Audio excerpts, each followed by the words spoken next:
This is the new M3 iPad Air review, and most of you watching right now, you know exactly what to expect with this, but for this new model, who does it make the most sense for right now? Hey, let's break it down.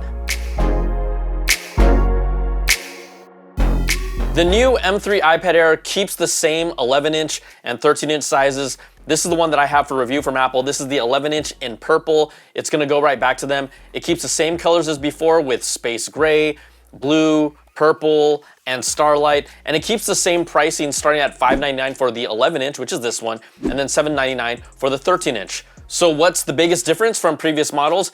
Apple put the M3 chip inside, which brings their latest graphics architecture for dynamic caching and hardware accelerated ray tracing and mesh shading. Translation, basically games that can take advantage of these features will look even better. Now it is an incremental upgrade, and that's okay, right? Apple updating their middle of their iPad lineup, we get it. So who is this targeting, right? People who have owned a previous iPad that are ready for an upgrade, or maybe new customers to an iPad, and especially students. I think this is the sweet spot. You know, this is roughly 2 times faster than the iPad Air with an M1 chip inside. Apple is touting that, and then 3.5 times faster than an even older iPad Air with an A14 Bionic. But guess what? If you're using iPad for email, web surfing, streaming video content, looking and doing some light editing with photos, you can really do that on any iPad. You might feel it maybe chugging when it comes along to gaming, some of these more advanced games, and if you're doing anything with more intense graphics or video editing, then it also might make sense for an upgrade right now. But if your current iPad does exactly what you need it to do, and you don't feel like anything is wrong with it, you do not have to upgrade.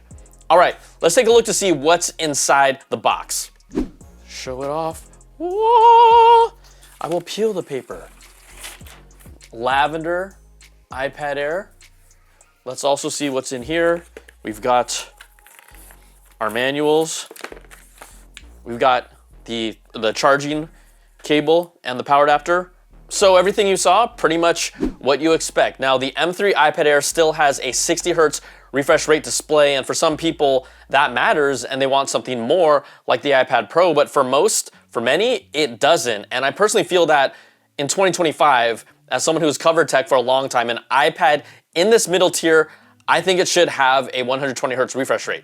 That's me. I mean, you literally have middle tier phones that do, and it makes an even bigger difference on a display that is 11 or 13 inches, and that's just me. So this is still also just as good if you've done any digital art on a previous Air. You have support for the Apple Pencil Pro, the Apple Pencil USB-C, and if you use the Pencil Pro to its fullest, and let's say combine this with a 13-inch model, I think that would be a killer combo. But for me, I've always been a big display guy. That's just what I like.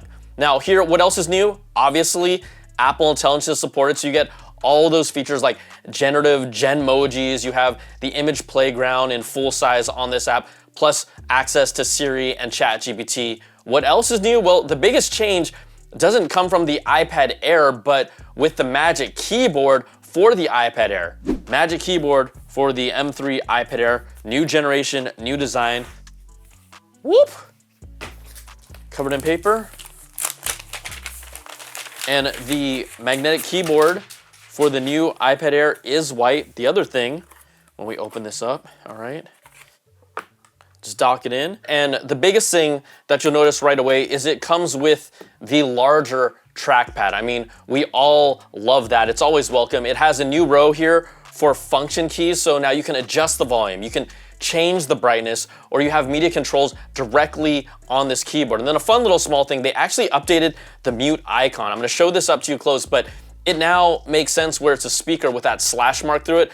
That's just like what it shows on the screen UI when you press it. Okay, so that's actually new, and I'm not saying that you need to upgrade, but for that, yeah, it is a change. Plus, you can charge through the USB-C port. It's this guy right here. That supports 60 watts power pass-through, which is the same as directly connecting to the iPad Air itself with a cable. Now, this Magic Keyboard only comes in white for the new Air, and it's also compatible though with owners of the previous M2 iPad Air. So to me, this is the biggest change for this entire, I guess, middle tier iPad. It's the accessory.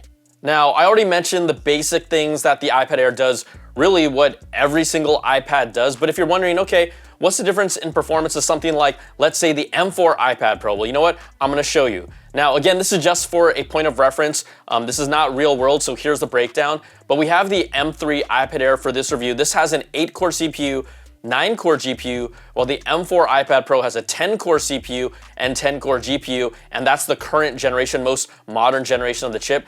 Now, if we're using Geekbench 6 benchmark tests for both single-core and multi-core score, the iPad Pro, it's obviously faster in both areas by over 19% for both scores. But then when we look at GPU performance, this is another big gap with about a 20% performance increase.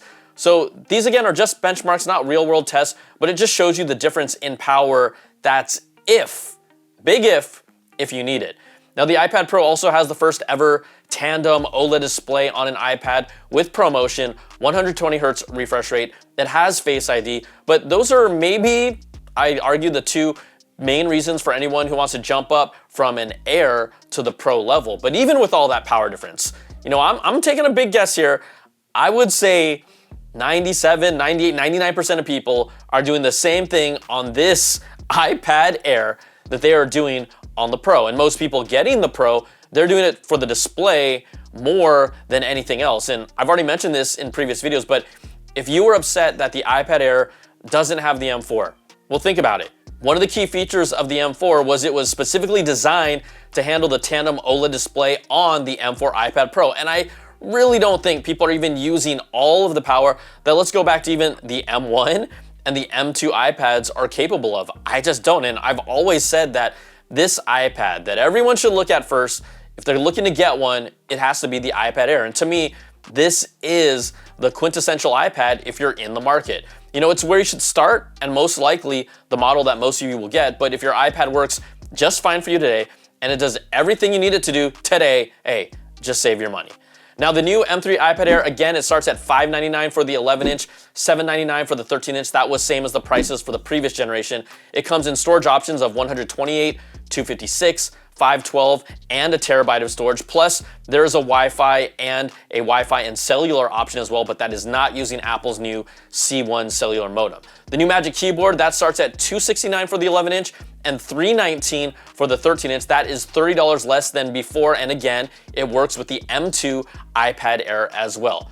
So for me, what's the final verdict on the new M3 iPad Air? You know, I personally won't be getting one. I'm not that target market, but yes, it is a solid upgrade to their middle tier iPad, and Apple still does have the best ecosystem out there for tablets. Its biggest differentiator is the new graphics architecture from the M3, and then yes, the updated Magic Keyboard. So if you're looking to upgrade from an older iPad or get your first iPad, we know it all starts with the iPad Air, and even without any major changes, this is still a solid Apple.